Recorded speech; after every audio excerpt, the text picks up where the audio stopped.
Bom dia a todos, meu nome é Yurik, eu sou um dos auditores responsáveis pela elaboração do Guia Prático para a implementação da gestão de riscos no Poder Executivo Estadual do Ceará, e hoje vamos avançar mais nos capítulos do guia. Bom, nesse vídeo eu vou apresentar para vocês os capítulos 4 e 5 do guia, abordando a definição de apetite a riscos e a metodologia utilizada para realizar a gestão de riscos no Poder Executivo do Estado do Ceará. Então, primeiramente, vamos abordar o conceito de apetite a riscos. O que é o apetite a riscos? É o nível de risco que uma organização está disposta a aceitar. Ou seja, o apetite a riscos reflete o quanto uma organização está disposta a assumir incertezas para atingir os seus objetivos organizacionais. Então, antes de abordar a classificação do risco residual, é importante mencionar o conceito de risco residual, que é o nível de risco que permanece após a implementação das medidas de controle necessárias para mitigar o risco. Não se preocupem que eu vou abordar mais sobre o risco residual nos próximos vídeos. No contexto do Estado do Ceará, temos que o risco residual é classificado em 4 níveis: baixo, médio, alto ou extremo. Vocês podem consultar o capítulo 4 do guia, caso queiram ver a definição completa de cada um dos níveis de risco residual. Nosso foco aqui será na relação existente do nível de risco residual com o apetite a riscos. Pois bem, a Portaria CGE número 5/2021 estabeleceu como padrão um apetite a riscos médio para os órgãos e entidades do Poder Executivo do Estado do Ceará. Ou seja, os riscos residuais classificados em baixo ou médio estão dentro do apetite a risco, enquanto os riscos residuais classificados como alto ou extremo estão fora do apetite a risco. Veja, como regra geral, os riscos residuais baixo e médio não precisam ser tratados. Porém, o gestor pode justificar o tratamento deles com base, por exemplo, na relevância, na importância de gerir esse risco para a consecução dos objetivos da organização.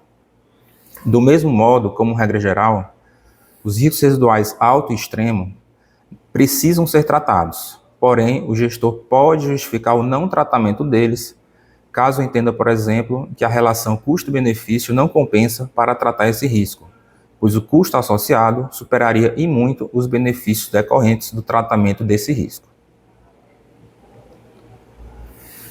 Temos também que os órgãos e entidades podem definir um apetite a riscos diferente do padrão por meio de uma declaração de apetite a riscos que consta no site da CGE, caso entendam que as peculiaridades de sua organização justifiquem. Ou seja, os órgãos e entidades não são obrigados a adotar o apetite a risco médio que foi definido pela portaria. Eles podem adotar um apetite a riscos alto, por exemplo, o que significaria que os riscos residuais baixo, médio e alto estariam dentro do apetite a risco, e apenas o risco extremo estaria fora do apetite, necessitando ser tratado. É essencial que a definição do apetite a riscos esteja alinhada com a estratégia e a missão da organização, assegurando uma gestão de riscos consistente e orientada para resultados. Agora vamos abordar o capítulo 5, metodologia. O Guia de Gerenciamento de Riscos foi elaborado tendo como principais referências o Decreto Estadual número 33.805 de 2020, que estabeleceu a Política de Gestão de Riscos do Poder Executivo Estadual do Ceará, a Portaria CGE número 5/2021, que estabeleceu a metodologia de gerenciamento de riscos. Só lembrando que tanto esse decreto quanto a portaria definem a política e metodologia apenas para os órgãos e entidades do Poder Executivo do Estado do Ceará. Nosso guia está embasado em boas práticas internacionais, a exemplo da ABNT-NBR ISO 31000/2018, que estabelece diretrizes sobre gerenciamento de riscos nas organizações, e também utilizamos o COSO 2, que trata sobre o gerenciamento de riscos corporativos nas organizações. E também foi utilizada como referência a metodologia de gestão de riscos elaborada pela Controladoria Geral da União. Também elaboramos um fluxograma das etapas de gerenciamento de riscos. Esse fluxograma vai apresentar de forma visual todas as etapas do processo de gerenciamento de riscos. No próximo slide eu vou mostrar uma versão simplificada desse fluxograma, Caso vocês queiram visualizar o fluxograma completo, ele também encontra-se disponível no site da CGE. A CGE também elaborou e disponibilizou um modelo de matriz de riscos e também está disponível no site. Essa matriz de riscos consiste em uma planilha do Excel.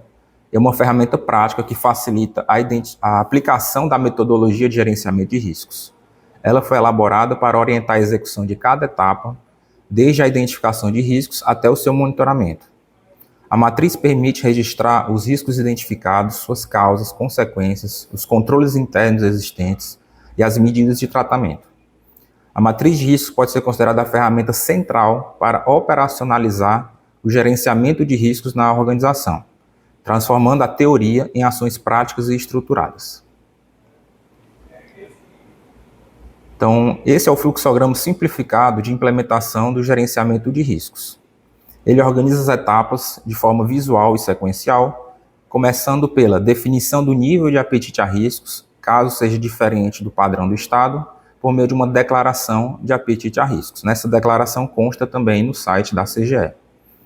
Então, como eu mencionei anteriormente, a organização ela pode adotar um apetite de riscos diferente do definido pela portaria da CGE número 05/2021.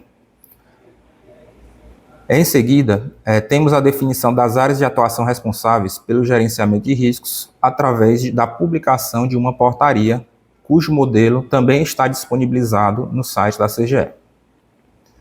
E chegamos então às etapas mínimas para implementação do gerenciamento de riscos. Começando pela seleção do processo organizacional, passando pelo entendimento do contexto, identificação de riscos, análise de riscos, avaliação de riscos, até o tratamento de riscos. Lembrando que as etapas de comunicação e consulta e a etapa de monitoramento e análise crítica acontecem durante todos os estágios do processo de gerenciamento de riscos. Por isso que elas estão aparecendo na vertical nessa figura. E a etapa de registro e relato é a base do processo de gerenciamento de riscos, pois todas as etapas precisam ser documentadas adequadamente e feita a devida comunicação aos atores envolvidos. Essa abordagem estruturada auxilia os gestores a implementar cada etapa com clareza, garantindo que nenhum passo seja negligenciado. Eu vou falar sobre cada uma dessas etapas nos vídeos seguintes. Então, com isso, concluímos os capítulos 4 e 5 do guia, em que apresentamos o assunto de apetite a riscos e a metodologia de gerenciamento de riscos para o Poder Executivo do Estado do Ceará. No próximo vídeo, vou abordar as etapas iniciais do gerenciamento de riscos. Obrigado por acompanhar e até o próximo vídeo.